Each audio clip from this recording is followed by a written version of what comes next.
आज 27 सप्टेंबर 2021. प्रश्न न सुटल्यास आम्हाला घरी पाठवणार याची जाणीव आम्हाला आहे, असं वक्तव्य जे आहे ते शिक्षक आमदार विक्रम काळे यांनी केलेलं आहे. नुकतीच एक शिक्षकांची बैठक जी आहे ती संपन्न झालेली होती औरंगाबाद विभागामध्ये.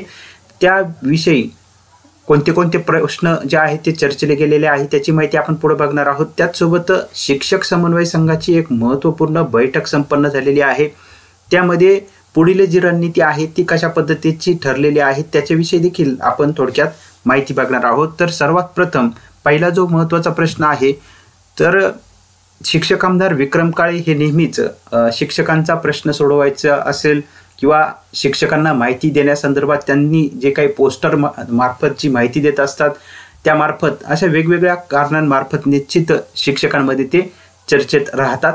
आणि आता पुन्हा एक जी सभा आहे ती सभा औरंगाबाद विभागामध्ये झालेली आहे आणि त्यामध्ये शिक्षक आमदार विक्रम काळे यांनी बरेच महत्त्वपूर्ण जे प्रश्न आहे ते कशा पद्धतीने आपल्याला सोडवायचे आहे, कोणते प्रश्न सुटू शकतात, कोणते प्रश्नांविषयी त्यांनी जास्त बोललेलं नाहीये, मौन पाळलेलं आहे. तर या संदर्भात सर्व माहिती आज आपण या ठिकाणी बघणार आहोत. तर शिक्षक आमदार विक्रम काळे यांच्या औरंगाबाद या ठिकाणी सभा जी आहे, बैठक जी आहे, शिक्षकांची बैठक ती संपन्न झालेली होती. आणि या बैठकीमध्ये नेहमीप्रमाणे जे महत्त्वाचे प्रश्न आहेत जसा की अघोषितचा प्रश्न, त्रुटीपूर्तता, प्रचलित धोरण, वैद्यकीय प्रतिपूर्ती या प्रश्नांवरती चर्चा झालेली आहे. त्यामध्ये पहिला जो विषय होता अघोषित शाळा. तर अघोषित शाळांचे जे सर्व प्रस्ताव आहे हे प्रस्ताव आता काही मंत्रालयात आहे, काही संचालक कार्यालय या ठिकाणी तपासणी चालू आहे आणि ही तपासणी 30 तारखेपर्यंत पूर्ण झाल्यानंतर ते 30 तारखेनंतर पुढं शासनाकडे पाठवले जाणार आहे, असं देखील सूतोवाच शिक्षक आमदार विक्रम काळे यांनी केलेले आहे. परंतु हे जरी असलं तरी जे शिक्षकांचं संचालक कार्यालय पुणे या ठिकाणी आंदोलन चालू आहे त्या ठिकाणी शिक्षकांनी गहाळ पडू नये, कारण असे अनेक वेळेस शब्द जे आहे ते शिक्षक आमदारांनी दिलेले होते. त्याच्यामुळं पुणे या ठिकाणी जे शिक्षकांचं आंदोलन चालू आहे तर त्यामध्ये ही माहिती ऐकल्यानंतर बरेच जे शिक्षक असतात तर त्यामध्ये कुणीही वायबल न होता जे आंदोलन सध्या सुरू आहे पुणे या ठिकाणी तर ते त्याच पद्धतीने चालू ठेवावं असं शिक्षक संघटनेचे जे पदाधिकारी आहे, अघोषित शिक्षक संघटनेचे पदाधिकारी यांच्या मार्फत ही माहिती समोर आलेली होती. त्यानंतर अघोषित शाळांमधील ज्या काही शाळा अजूनही मूल्यांकनासाठी राहिलेल्या असतील, जवळपास 99% अघोषित शाळांचं मूल्यांकन पूर्ण झालेलं आहे आणि त्यांची तपासणी होऊन त्या देखील पात्र होतील. परंतु काही जर राहिलेल्या असतील तर त्यांचा देखील प्रश्न हा लवकरात लवकर त्यांनी मार्गी लावून घ्यावा, कारण आता यानंतर ज्या शाळा शिल्लक राहतील त्यांना स्वयं अर्थसहाय्यित शाळा म्हणून घोषित करण्यात येईल. कारण हे जे शेपूट आहे हे सारखं वाढतच चाललेलं होतं. आता जवळपास 4-1 हजाराच्या दरम्यान या अघोषित शाळां ज्या आहे त्या संचालक कार्यालय या ठिकाणी आपल्याला एकंदरीत पाहायला मिळत आहे, अशी देखील माहिती समोर ही आलेली होती. आता अघोषितचा प्रश्न हा आपल्याला निकाली काढायचा आहे. या शाळांना देखील अनुदाना संदर्भात पुढची कारवाई जी आहे ती करायची आहे. आणि त्यानंतर त्रुटीपूर्तता करणाऱ्या जो शाळा आहे त्याविषयी देखील शिक्षक आमदार विक्रम काळे यांनी सूतोवाच केले. तर त्रुटीपूर्तता करणाऱ्या शाळांचा शासन निर्णय देखील तयार झालेला आहे आणि त्या संदर्भात देखील स्वतः अजितदादा पवार यांच्या समवेत एक बैठक जी आहे, उच्चस्तरीय बैठक लावायची आहे आणि त्यामध्ये प्रचलित धोरणाचा विषय देखील आपल्याला घ्यायचा आहे आणि त्रुटीपूर्तता हा जो विषय आहे तो देखील त्या ठिकाणी मांडून आपल्याला तो सोडवून घ्यायचा आहे.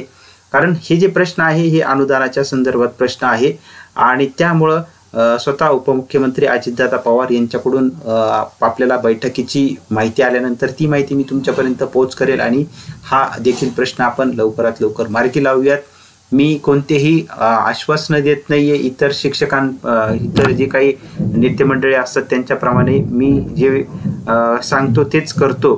त्याच्यामुळं निश्चित आपण या पद्धतीचे प्रश्न जे आहे ते सोडवणार आहोत. त्याचसोबत प्रचलित धोरण जे आहे, आता आपल्याला अघोषित शाळांचा प्रश्न सोडवल्यानंतर त्रुटीपूर्तता शाळांचा प्रश्न सोडवल्यानंतर कोणता प्रश्न शिल्लक राहणार आहे तर तो फक्त प्रचलित धोरणाचा प्रश्न आहे आणि तो देखील प्रश्न आपल्याला मार्गी लावायचा आहे. एकंदरीतच शिक्षक आमदार विक्रम काळे यांच्या बोलण्यावरून असं वाटत आहे की पहिले जे त्रुटीपूर्तता अघोषित शाळेचे प्रश्न पूर्ण होतील आणि त्यानंतर प्रचलित धोरणाचा प्रश्न जो आहे तो मार्गी लावला जाऊ शकतो आणि शिक्षकांना 100% अनुदान जे आहे ते मिळण्याकरिता आपण प्रयत्न करणार आहोत।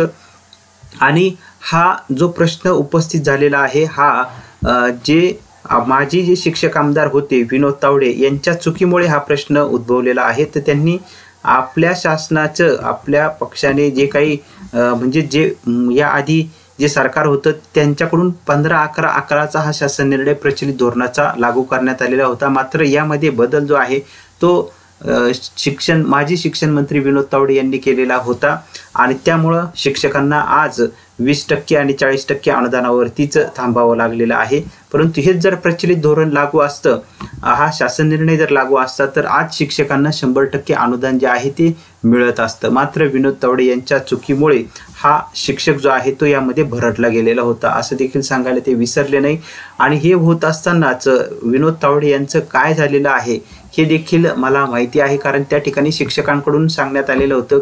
शिक्षकांकडून सुद्धा जेव्हा विनोद तावडे यांचं नाव पुढे आलेलं होतं त्यावेळेस शिक्षकांनी वेगवेगळ्या पद्धतीने त्या ठिकाणी सांगितलेलं होतं की काय झालं हे सर्वांना पण माहिती आहे। तर त्याच वेळेस शिक्षक आमदार विक्रम काळे यांनी देखील सांगितलं की त्यांचं काय झालं हे सर्वांनाच माहिती आहे, त्याच्यामुळे आम्ही तशी चूक करणार नाहीये, आम्ही सर्व प्रश्न सोडवणारच आहोत। जर प्रश्न सुटले नाही तर मला सुद्धा घरी बसावं लागेल याची मला जाणीव आहे असं स्वतः शिक्षक आमदार विक्रम काळे यांनी या सभेत सांगितलेलं होतं। अत्यंत खेळीमेळीच्या वातावरणामध्ये ही सभा जी आहे ती संपन्न झालेली होती। विक्रम काळे जे शिक्षक आमदार आहे औरंगाबादचे, त्यांचा अत्यंत स्वभाव जो आहे तो अत्यंत खेळीमेळीच्या वातावरणामध्ये त्यांनी ही सभा संपन्न केलेली होती। आणि यामध्ये त्यांनी सांगितलं की हे प्रश्न जर सुटले नाही तर आम्हाला घरी बसावं लागू शकतं, हे याची जाणीव आम्हाला आहे। तर हे सुद्धा सांगितल्यानंतर शिक्षक जे उपस्थित शिक्षक होते त्यांच्यामध्ये जे हास्य कल्लोळ जो आहे तो झालेला होता, कारण त्यांनी मनातली गोष्ट जी आहे ती शिक्षकांच्या ओळखलेली होती। आणि त्यामुळं शिक्षक आमदार विक्रम काळे हे निश्चित हा प्रश्न जे आहे म्हणजे त्रुटीपूर्तता त्याचसोबत अघोषित शाळा आणि प्रचलित धोरणाचा प्रश्न मार्गी लावण्याच्या संदर्भात कामकाज करताना तरी सध्या दिसत आहे। आता 2023 पर्यंत हे प्रश्न ते कशा पद्धतीने मार्गी लावताय हे पाहणं देखील औचित्याचं आता ठरणार आहे, कारण त्यांनी आता शब्द दिलेला आहे का प्रचलित धोरण आपल्याला लागू करून घ्यायचं आहे। त्याचसोबत अघोषित शाळा, त्रुटीपूर्तता करणाऱ्या शाळा, प्रचलित धोरण हे प्रश्न आपल्याला मार्गी लावायचे आहे आणि मी जे बोलतो तेच करतो असं देखील ते त्या ठिकाणी सांगायला विसरलेले नव्हते। आणि यावेळेस शिक्षक आमदार विक्रम काळे यांनी 80% अनुदान देण्यासंदर्भात जे निवडणुकीच्या आधी वक्तव्य केलं होतं त्याची देखील आठवण करून दिलेली होती। तर त्या वक्तव्याविषयी बोलताना शिक्षक आमदार विक्रम काळे यांनी सांगितलं की आपण हे 80% काय आपण 100% सुद्धा लागू करून घेतलं असतं, परंतु मध्ये आता करोना आला आणि या करोनाच्या विपरीत परिस्थितीमध्ये सुद्धा आपण अनुदान जे आहे ते शिक्षकांकरिता मिळवून दिलेलं आहे। तर हे देखील त्या ठिकाणी चर्चा या विषयावरती झालेली होती। त्यानंतर काही शिक्षकांकडून प्रश्न विचारण्यात आलेला होता की जे वैद्यकीय प्रतिपूर्ती असेल आणि सेवा संरक्षण असेल याविषयी काय आपलं मत आहे। तर त्याविषयी त्यांनी सांगितलं ते लगेच त्याविषयी मी काही बोलू शकत नाहीये, याचाच अर्थ ते प्रश्न लगेच मार्गी लागू शकत नाही असं एकंदरीत तो प्रयास वाटत आहे। त्याच्यामुळे वैद्यकीय प्रतिपूर्ती आणि सेवा संरक्षणाविषयी मात्र त्यांनी कुठल्याही पद्धतीची कमेंट्स किंवा शिक्षकांना कुठल्याही पद्धतीचं आश्वासन त्या ठिकाणी दिलेलं नाहीये। त्याच्यामुळं त्यांनी फक्त 3 मुद्दे जे आहे प्राकर्षाने घेतलेले आहे का त्रुटीपूर्तता, अघोषित शाळा आणि प्रचलित धोरण हे काम आपण करणार आहोत। म्हणजे 2023च्या आधी निश्चित शिक्षक आमदार विक्रम काळे यांना घेऊन शिक्षकांनी जर हे प्रश्न लवकरात लवकर मार्गी लावून घेतले तर हा प्रश्न लवकरात लवकर अर्थ खात्याकडून सुटू शकतो, कारण हे जे प्रश्न आहे हे अर्थ खात्याशी संबंधित आहे। आणि उपमुख्यमंत्री अजितदादा पवार हे जे शिक्षक आमदार विक्रम काळे आहे यांचे अत्यंत निकटवर्ती आहे, मैत्रीपूर्ण संबंध त्यांचे आहे, कारण यांची 3 टर्म झालेले आहे। त्यामुळं निश्चितच आता 4थ्या टर्म करिता देखील हे विक्रम काळे जे आहे ते प्रयत्न निश्चित करणारच, यामध्ये कुठलीही शंका नाही। आणि शिक्षकांकडून देखील सांगण्यात येते की तुम्ही त्रुटीपूर्तता, अघोषित शाळा आणि प्रचलित धोरण हे प्रश्न मार्गी लावा, तुम्हाला निवडणुकीकरिता कुठल्याही पद्धतीचं फिरण्याची आवश्यकता भासणार नाही असं देखील शिक्षकांकडून सांगण्यात येत आहे। आता नेमकी येत्या काळामध्ये काय होतंय हे पाहणं देखील औचित्याचं ठरणार आहे। त्यानंतर दुसरी महत्त्वाची जो विषय आपल्याला या ठिकाणी झालेली घडामोड पाहायला भेटली की शिक्षक समन्वय संघाची एक महत्त्वपूर्ण बैठक जी आहे ती संपन्न झालेली आहे। आणि या शिक्षक समन्वय संघाच्या बैठकीमध्ये अत्यंत महत्त्वाचे जे विषय आहेत ते या ठिकाणी त्रुटीपूर्तता, अघोषित शाळा, प्रचलित धोरण, वैद्यकीय प्रतिपूर्ती, सेवा संरक्षण या संपूर्ण विषयांवरती चर्चा करण्यात आलेली आहे। आणि त्यातल्या त्यात महत्त्वाचा जो प्रश्न आहे प्रचलित धोरण जो आहे त्याविषयी अजून कुठल्याही पद्धतीची हालचाल मंत्रालय स्तरावरती झालेली नाही आहे, त्याच्यामुळे तो विषय देखील खूप महत्त्वाचा आहे। आणि त्यामुळं या ठिकाणी चर्चा झाली की प्रचलित धोरण लवकरात लवकर लागू करण्यासंदर्भात ते लवकरात लवकर लागू करावं, तर शिक्षक मैदानात उतरणार नाही। शिक्षकांना प्रचलित धोरण लागू झालं तर शिक्षक मैदानात उतरणार नाही, आणि हे जर प्रचलित धोरण जर लागू झालं नाही तर मात्र शिक्षक मैदानामध्ये उतरल्याशिवाय राहणार नाही। आणि ही भूमिका जी आहे ती आता शिक्षक समन्वय संघाने घेतलेली आहे। प्रत्येक तालुकानिहाय, जिल्हानिहाय ज्या बैठकी आहेत त्या होणार आहे संपूर्ण महाराष्ट्रामध्ये या शिक्षक समन्वय संघाच्या मार्फत। आणि त्यामुळं संपूर्ण महाराष्ट्रामध्ये समन्वय संघ जो आहे तो आता ॲक्टिव्ह होणार आहे। आणि लवकरच येत्या काळामध्ये जर प्रचलित धोरण जर लागू होण्यासंदर्भात काही घडामोड जर लवकर झाली नाही तर मात्र शिक्षक समन्वय संघाच्या नेतृत्वाखाली पुन्हा ज्या पद्धतीने आत्तापर्यंत ना भूतो ना भविष्यती असं आंदोलन आझाद मैदान मुंबई या ठिकाणी झालेलं होतं, आणि त्याची सर्व मंत्र्यांनी, कॅबिनेट दर्जाच्या मंत्र्यांनी, मुख्यमंत्री, उपमुख्यमंत्री, शिक्षण मंत्र्यांनी दखल घेतलेली होती। त्याच पद्धतीचं आंदोलन भविष्यामध्ये शिक्षक समन्वय संघाच्या नेतृत्वाखाली पाहायला मिळू शकतं।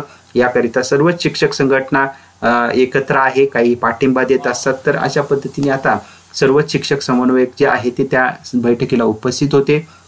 आणि आता येत्या काळामध्ये या सर्वच प्रश्नांवरती अघोषित, त्रुटीपूर्तता, प्रचलित धोरण, वैद्यकीय प्रतिपूर्ती, सेवा संरक्षण याविषयी शिक्षक समन्वय संघामार्फत संपूर्ण महाराष्ट्रामध्ये तालुकानिहाय, जिल्हानिहाय बैठक होणार आहे।